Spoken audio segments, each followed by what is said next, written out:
Magandang araw mga kaibigan. Bigyan natin ng reaction opinion itong post ng One News. Mabibigat na salita.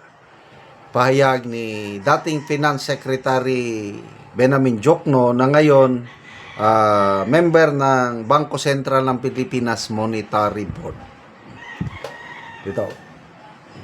Bangko Sentral ng Pilipinas Monetary Board member Benjamin Diokno said, President Ferdinand Marcos Jr. fifth State of the Nation address will be a moment of truth for the administration. In an interview with One News Money Talks, Diokno said Filipinos would likely ask, tanong, what has been accomplished since the President's mahiya naman kayo speech last year and expect clear answers. Wow. Ito yung exact word ni Monetary Board member Diokno, dating Finance Secretary. This is a moment of truth for the President because remember last year, his mahiya naman kayo speech. I think people will be asking, what have you done? Correct. Ano na? Ano nang nangyari? Kagalang-galang. Mahal naming Pangulo. Anong nangyari sa mahiya naman kayo? I think they will be asking for that and he should be ready to give an answer. So ako mag-like ako dito. Sakto ito. Moment of truth. Sagutin ng Pangulo. Anong nangyari sa mahiya naman kayo? May nangyari ba? Basa lang tayo sa mga comments.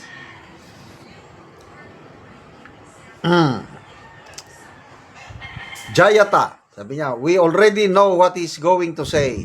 And that we da na naman daw. Architect. Wow, yung flood control started po nung term ni Digong at isa ka sa tao po. Presidents may come and go, but the likes of him will remain. Moment of truth for flood control project revealed by Congressman Andaya of Bicol. Anong isasagot niya? Nasilip niya ang damage ng Ghost Project. So, sinasabi ni Mr. Lito Banayo, yung isang political strategist, na yung mahiya naman kayo, hindi ibig sabihin na ang Pangulo ang whistleblower.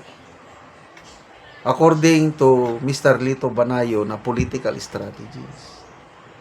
Reaksyon na lang niya ito kasi nga marami ng unang nangyari, nabubuking na. Nagsimula yan sa kanyang 2024 SONA. Tama ba yun? Yung ipinagmalaki niya ang 5,500 flood control projects na after 2 days na check ng Bagyo Karina ba yun o Katrina, and then sunod-sunod na ang pagbaha sa ating bansa. So namulat ang taong bayan na niloloko tayo ng Marcos Jr. administration pagdating sa flood control. Lalo na nung magsalita si Mayor Benji Magalong. And then sinigundahan ni Senator Lacson itong hindi pa siya ang Blue Ribbon Committee Chairman. Nung si Lacson pa ay talagang tama yung kanyang landas. Nung nag-privilege speech si Senator Marcos sa Senado, 28th Congress, kasi simula yung sinasabi niya na mayroong bayan na malapakalit na bayan, 1.9 billion ang nailagay. Ito na pala yung sa Mindoro. Nasilip na ni Senator Lacson. Yun. Nataranta ang palasyo. Ito rin ang pananaw ni Professor Winnie Monson na hindi ang Pangulo ang whistleblower, kundi ito, sina Senator Lacson, Mayor Magalong, ini-expose nila. Kaya, inunahan na lang. Unahan natin sila. Para yun daw ang strategy ng propagandist ng Pangulo. Mahiya naman kayo, pinalakpakan naman ng mga kongresista na dapat sana sila ang pinapatamaan. So, 1 year after that, anong nangyari? Correct. Moment of truth. Ano kaya sa tingin nyo ang ipagmamayabang ng Pangulo?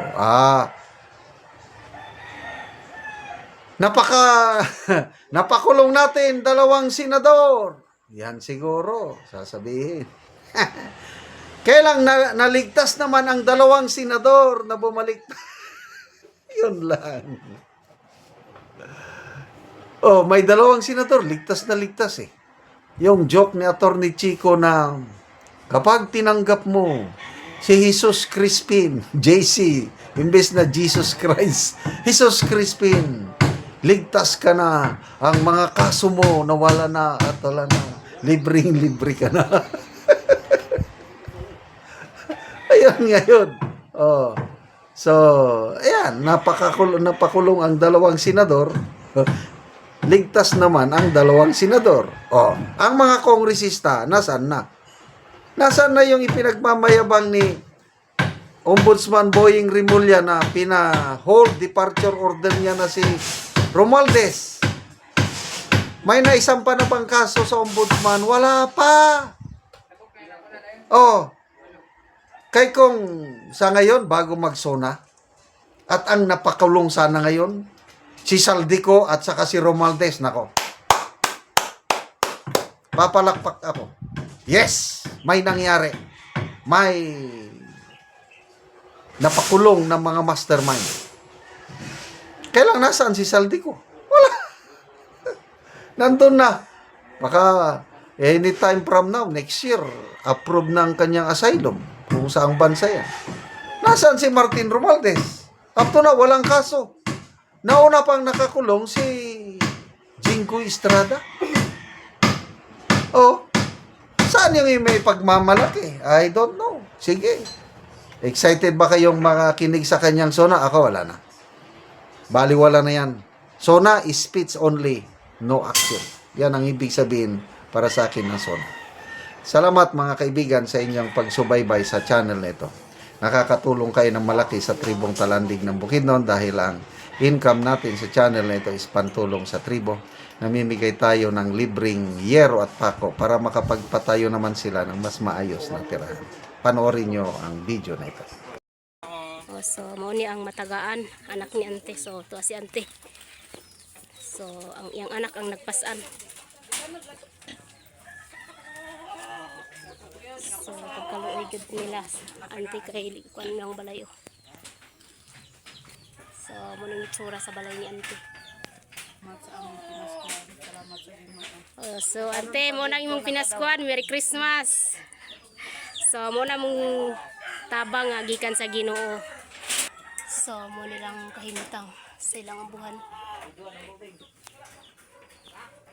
So, mo kahimtang nila ante. So, kung muulan, so tuluan na gid sila. So, gipang sapahan na lang og mga linsen nga daot kay para kung ulan dili sila tuluan.